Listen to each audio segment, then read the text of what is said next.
Important center. Within the African systems, be they in Kemet, be they in Nubia, or be they in Kush, the male god has an equal and opposite female god. We see this representation in all African cultural systems that flow. Every Netcher in Kemet had his female counterpart. So I reference Asar and Aset. They were Netcher who complemented each other. They were co-equals. They are usually together in families, producing children.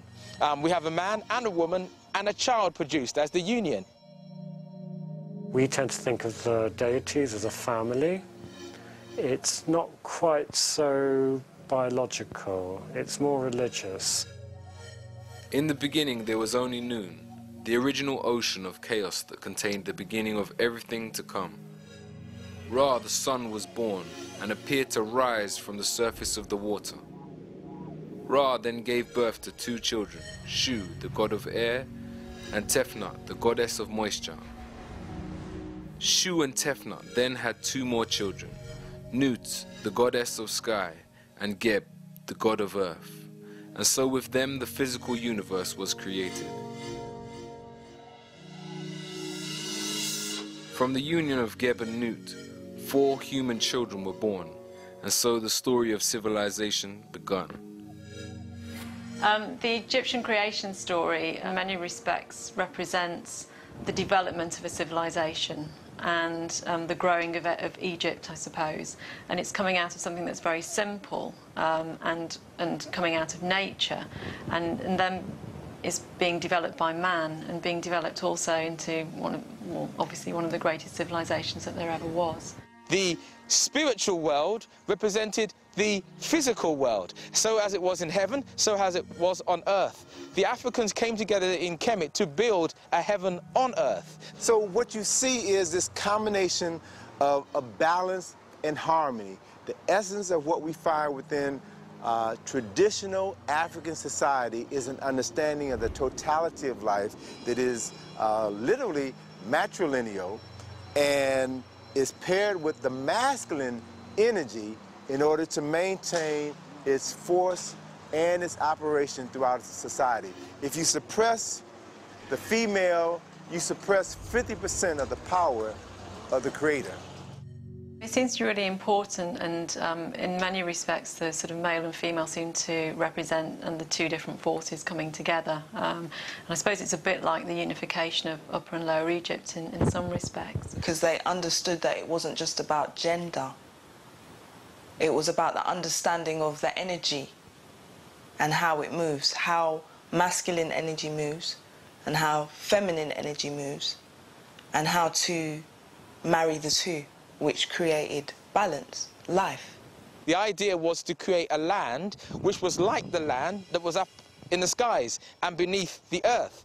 And in that sense, they saw that how they were arranged in families was also how the gods must also be arranged in families, and how the spiritual energies of the universe must also be arranged in families because they are arranged in families. 3 of the most important Neteru in Kemet were Asar, Aset, and Heru. Or to give them the more usual names, Osiris, Isis, and Horus. These 3 deities originally came from Kush.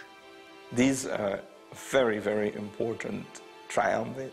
Their stories are as much mythology as they are history.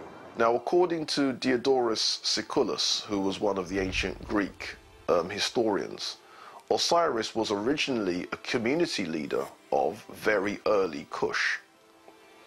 He doesn't call him a king of Kush, but he makes it quite clear he was a leader.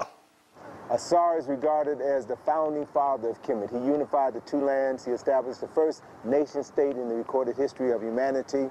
He is said to have introduced writing, the writing which the ancient Kemites referred to as Medu Neter, or the writing of God when it was written, or the words of God when it was spoken.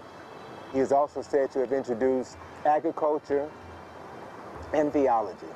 Also decided to take civilization to certain parts of the Nile Valley as well as to other parts of the world.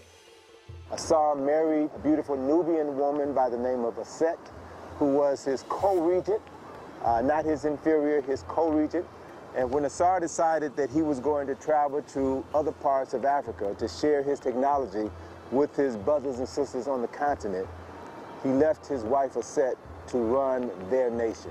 And he was very successful, very admired, and this provoked the jealousy of his brother, Set. And Set then plotted to overthrow his brother Asar. Set, or Sete, in ancient Egyptian, murdered his brother, dismembered his body into 14 pieces, and then scattered those 14 pieces throughout Kemet.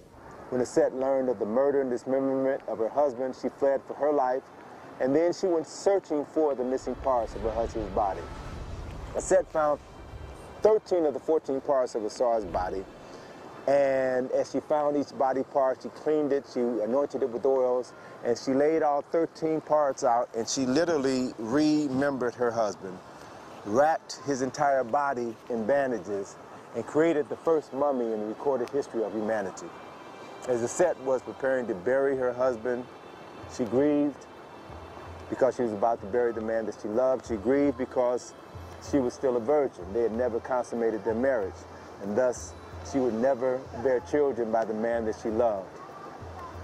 And according to the story written on many papyri in Kemet, carved on several temples in Kemet, the spirit of Asar came and impregnated his virgin wife Aset. And then 9 months later, the virgin Aset gave birth to their son Heru.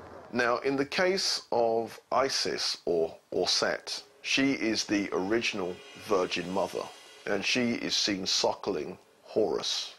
He is shown as a child suckling his mother, and he's wearing the pharaonic headdress, making it clear that he was born a king. Haru is the son of Osiris, and he's the embodiment of order. He has to take over the kingship, and he has to do that through a struggle. So Heru was born, the son of a virgin. He was born with a specific purpose in life.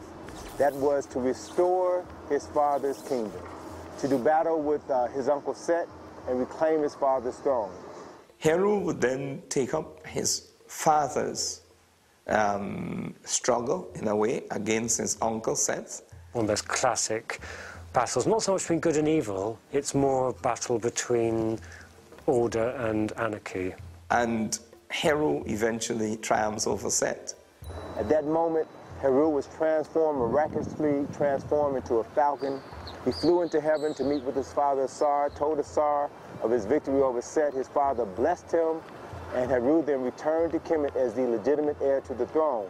And when he ascended to the throne, the symbol of the Heru Badet, the winged sun disk, was a symbol that was carved above the entrance of every temple in Kemet to serve as a reminder of Heru fulfilling the reasons for which he was born.